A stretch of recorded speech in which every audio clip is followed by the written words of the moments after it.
બાળકના જીવનમાં માતા-પિતા બાદ જો કોઈનું સ્થાન હોય તો તે શિક્ષકનું રહેલું છે. વિદ્યાર્થી ભાઈ-બહેનોના જીવન ઘડતરમાં જેમનો સૌથી મહત્વનો ફાળો રહેલો છે એવા ગુરુજનો બાળકો માટે કાયમ આદરણીય બની રહેતા હોય છે.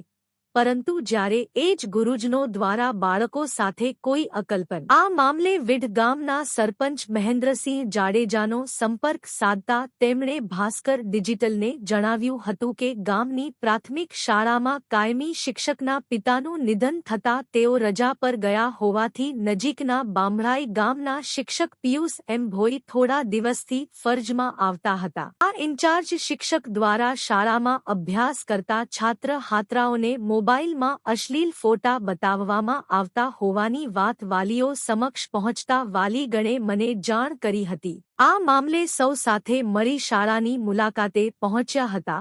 જો કે આ દરમિયાન શિક્ષક શાળાને રજાના સમય પહેલા જ તાળું મારી નાસી ગયો હતો.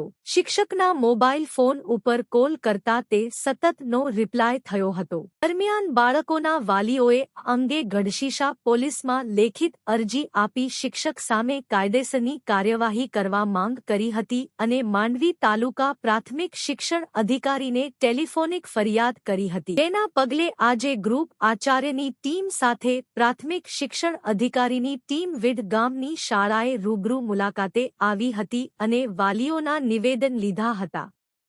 આ અંગે ભુજ સ્થિત જિલ્લા પ્રાથમિક શિક્ષણ અધિકારી પીએમ વાઘેલા સાથે વાત કરતા તેમણે કહ્યું કે ફરિયાદના આધારે આજે તપાસ ટીમ વિઢ ગામે મોકલી છે.